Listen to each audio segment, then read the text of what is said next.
helicopter ski movies coming out, and I was already a big skier, and I saw that, and it just clicked, and I said, that's what I'm gonna go do. I'm gonna be a helicopter ski guide. I post up, I'm taking shots, and so I have my camera up, and I'm shooting shots of my client, and I hear a big pop. And as soon as the pop happens, it's actually a supersonic release and the whole plate, and I know that sound very well. And I'm like, uh-oh. I pull my camera down, and I see the entire slope coming towards me.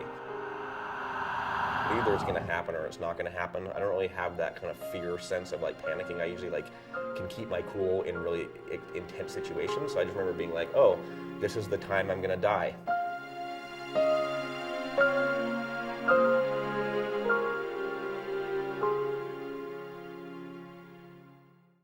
Part of being a guide in the mountains is you go out there and your job is to go and hopefully provide a safe experience. Have a lot of fun. Heli skiing is expensive, so you want to provide them the best experience possible.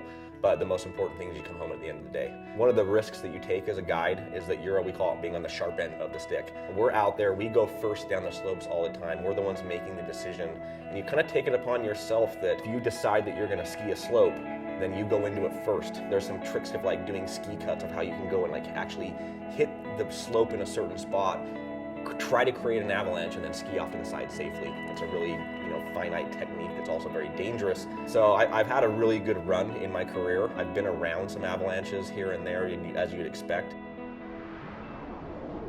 I did have an experience back in 2009 down in Chile. We had a massive storm. The following day we went out and we were skiing some pretty mellow terrain, and then throughout the day we gained a little bit more confidence. I followed one of my guide buddies and he went and took a landing and skied kind of a looker's left line, and nothing happened. And so I was like, okay, I took the same landing, went over and skied the looker's right line. I actually ski cut the line, which means I went in to kind of test the slope to see how it felt. Felt good, and I had all the right feelings in a sense. Because I shoot photos of my clients, I ended up posting up about a third of the way down the slope on a little bulge that we normally call an island of safety, meaning that if an avalanche did happen, the snow will go down and around it. And I have used that as an island of safety before in the previous years, and I have had avalanches start and go around it. I post up, I'm taking shots, and so I have my camera up and I'm shooting shots of my client, and I hear a big pop. It's actually a supersonic release. And I know that sound very well. And I'm like, uh-oh. I pull my camera down and I see the entire slope coming towards me. And I remember taking one step to the left because I was just initially like, oh, I gotta get out of the way. But I knew I wasn't going to be able to. And then sure enough, I got hit, by this wave of snow that was going pretty fast by that point. I had got taken over about a 30-foot cliff initially because I was standing on that kind of like prow. I got pushed off of it. If anyone surfs, if you surf, it's a similar feeling when you have a big wave that hits you and you're getting held down. You get this sense of like you're a little tiny ant, essentially. You feel very small, you feel very helpless. Because I am an avalanche specialist and I've taught thousands of people what you do in the case of an avalanche. So I have all these things going through my head. I really wasn't panicking that much because there's no really reason to panic. But either it's gonna happen or it's not gonna happen. I don't really have that kind of fear sense of like panicking. I usually can keep my cool in really intense situations. So I just remember being like, oh, this is the time I'm gonna die. I had skied that run probably 40 or 50 times previous. So I knew exactly what was going on. I had everything really slowed down. I remember the amount of thoughts I had. I went and tried to take an initial breath just because I'm so far down in the snow. So I opened my mouth, take a breath, and the snow gets shoved down to my throat. So as soon as that happened, I was like, I couldn't breathe. And then I was like, okay, I'm gonna, potentially die here. You gotta fight. I remember having this moment where I was like, consciously saying, okay, I know this run. It's gonna hourglass down like this, and then there's gonna be a big alluvial fan at the bottom and it's gonna open up. And I know all this snow is gonna spread out, and that's gonna be the time when I'm gonna get to the surface of the snow. You don't wanna actually swim against the snow when it's holding you down because it's much more powerful and you only have a certain amount of energy. I just kind of went into this limp body and I kept feeling like I was getting punched by people. So I kept hitting rocks here and there and it was very turbulent. I kept opening my eyes and looking. When we do avalanche training, you actually get buried yourself as a young ski patroller. It's kind of one of the rites of passage. I had an idea of how much light penetrates snow. If you're about 3 feet down, you can see a little bit of light. So I remember opening my eyes and I was going down, it was just dark as could be. And I was like, oh, this is bad. I'm at least 2 meters, maybe 3 meters deep at this point. I did at one point start to feel the snow slow down.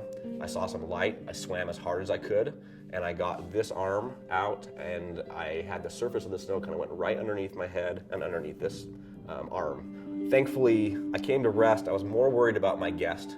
So I immediately looked over, I could see she was moving. She was buried to about her thighs. She's breathing and she has circulation, all the kind of baseline things.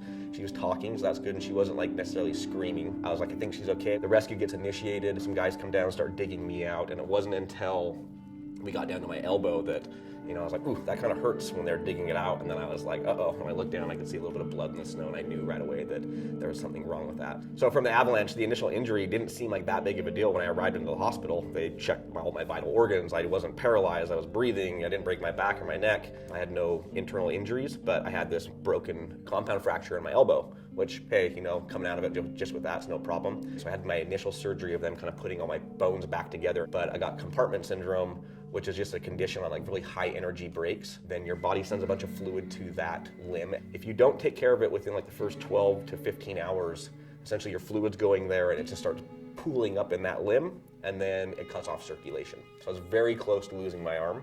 And so the doctor went in and essentially kind of flayed open my arm in 2 other spots, and they just left it open to drain. I was missing some bone, so they had to do a bone graft off my hip. They needed to do a skin graft off my leg to close up what they had cut open. I was in the hospital for 17 days in the ICU in Chile, in Santiago.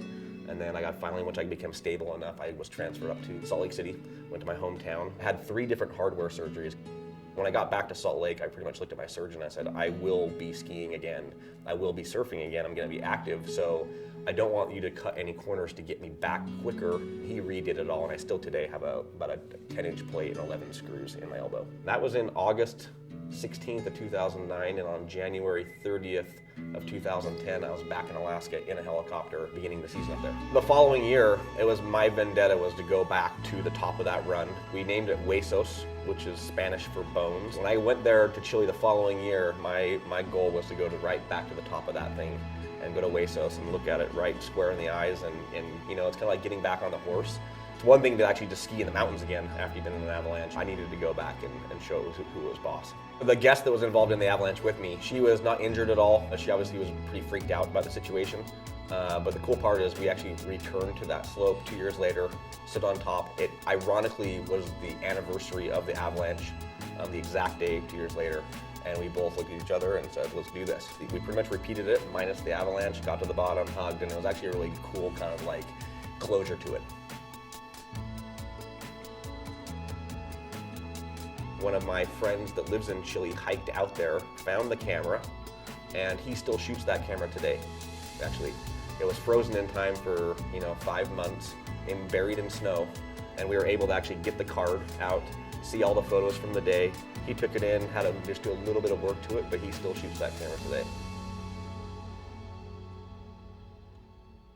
Difference with lessons, you have to wait for everybody, but skiing with your friends, you can go any lift you want.